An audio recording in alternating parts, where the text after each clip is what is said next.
Shalom les Koulam.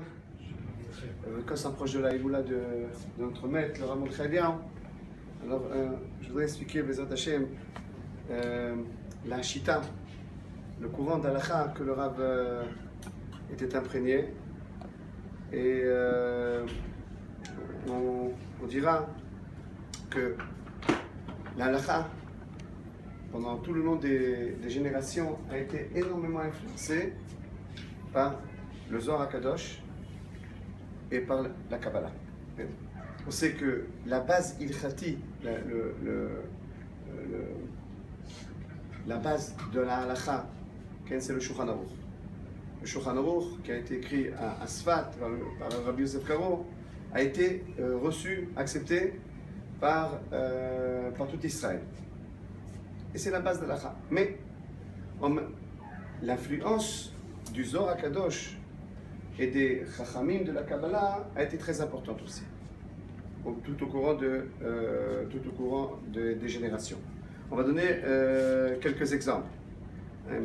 Le fait qu'on prie à basse voix que même ses oreilles ne doivent pas entendre sa prière, ça vient du Zohar HaKadosh. Et même si cette halakha, elle est à l'encontre du psak du Shulchan Aruch, que le Shulchan Aruch il dit qu'au moins les oreilles doivent entendre la tfila, malgré ça, on va dans cela selon le Zohar HaKadosh, qui dit que même les oreilles ne doivent pas entendre la tfila. Rien que les lèvres bougent et le son ne s'entend pas. La bracha sur les tfilim. On sait qu'on doit faire une bracha ou on doit faire deux brachot. Okay? On sait que les Sfaradim ont fait une bracha, la niar tefilim, et ils acquittent aussi la tête. Nos frères Ashkenaz, eux, ils font deux brachas. Et nous, la halakha, selon les Sfaradim, c'est de faire une bracha. D'où c'est écrit dans le Zohar HaKadosh. Okay. Cette halakha-là. Okay. Ou bien la bracha le matin, dans Birkot HaShachar. On dit Anoten, Baruch Ata Hashem Elokim Melech Olam, Anoten la Yaef Koach. Il est marqué dans Shulchan Aruch qu'on a dit sans le nom de Dieu. On dit Baruch Anoten la Yaef Koach. Mais dans les écrits de la Kabbalah, il est écrit qu'il faut dire le nom de Dieu dans cette bracha. Baruch Ata Hashem Elokim Melech Olam. Et le minag, il est comme la Kabbalah. Un autre exemple, on sait que le fait qu'on ne met pas les tfilim à Chol HaMoed, la plupart d'Israël ne mettent pas les tfilim à Chol HaMoed, c'est l'influence aussi du Zohar. Un autre exemple de l'influence du Zohar et de la Kabbalah sur la halakha, le fait qu'on met la kippa.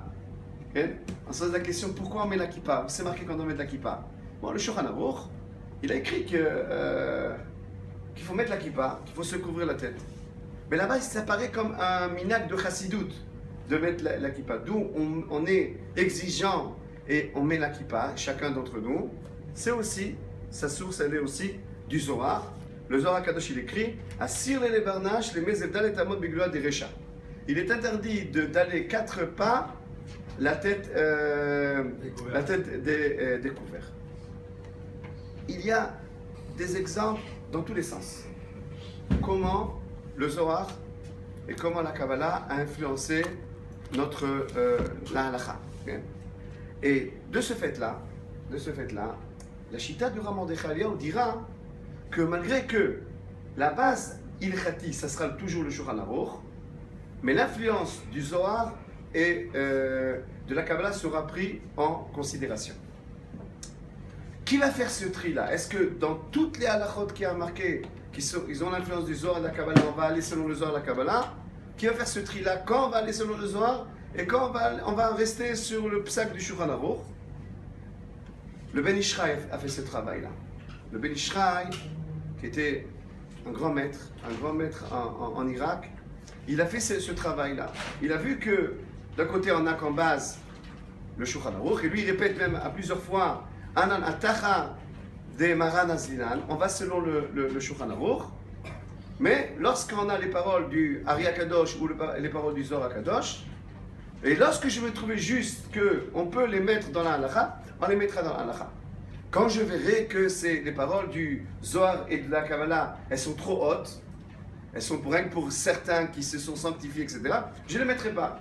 Donc ce tri-là, quoi rentrer dans la halakha sera l'entreprise du Ben Ishraï. Et ainsi, notre maître, le Rav Mordechai Eliyahu, quelques Saïloula, Bezrat Hashem dans quelques jours, il est parti dans ce chemin-là.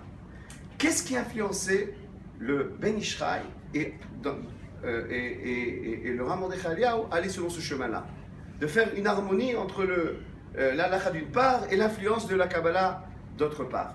C'est les grands des époques. Les grands des époques, on a, par exemple, le Chida Kadosh. Il écrit, le Chida, il écrit que l'influence, il dit comme ça. Ata itpashet, nitpashet aminag beglilotenu, levarer zot abracha.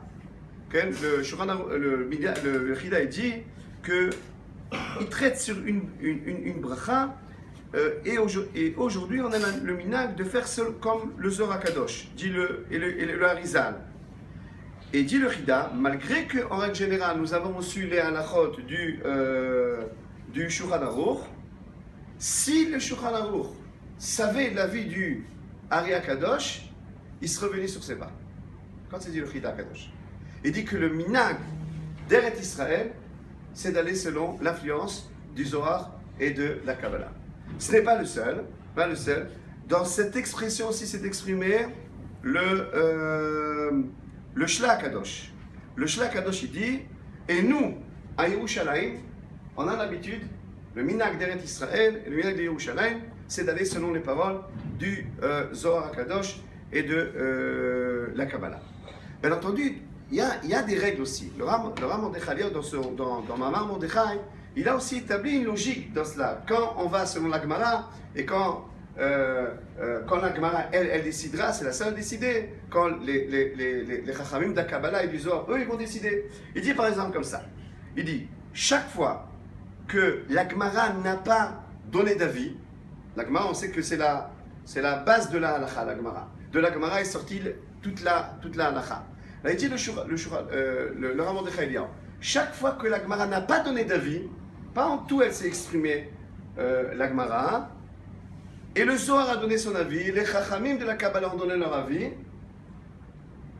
alors on va selon les Chachamim de la Kabbalah et du Zohar. Quand la Gemara a donné son avis, et ça contredit le Zohar ou bien la Kabbalah, on ira cette fois-ci selon la Gemara. Ça, c'est une règle qui est importante. Lorsqu'il y aura donc une marloquette entre les poskim, les décisionnaires et les maîtres de la Kabbalah, et que la Gemara n'a pas pris position, on ira selon la Kabbalah. On ira selon les maîtres de la Kabbalah. Un des Chachamim qui aussi est parti dans ce chemin-là, du Shla Kadosh et du Chida Kadosh, c'est le Rav Chaim Satron, dans son livre Eretz Chaim, il dit comme ça: Anachnu yoshve Eretz Israël. Nous, les habitants d'Eretz Israël, nimshachim achar kabbalat hazohar hakadosh. On va selon l'influence du Zohar HaKadosh et la halakha qui se retire. Alors vous voyez que ce n'est pas seulement notre maître, mais c'est vraiment tout un courant d'halakha qui a commencé depuis Rabbi Shimon Bar Yochai et qui a continué avec l'influence du Ari HaKadosh, le dévoilement de la Kabbalah du Ari HaKadosh, qui a été confirmé par le Chida, par le Shla HaKadosh, par le Rav Chaim Satron, qui a été signé par le Ben Ishraï dans son livre, que lui il a mis en harmonie la halakha et la Kabbalah. Quand on va selon la halakha, quand on doit prendre cas de l'influence de la Kabbalah. Et ensuite, le Kaf HaChaim, Rabbi Yaakov Yosef Sofer, dans son magnifique livre Pirouche sur le Shulchan Aruch, il a expliqué, il a établi et expliqué et élargi ce courant-là de l'influence de la Kabbalah. Et notre maître, à notre époque, là aussi, a signé cette chita-là.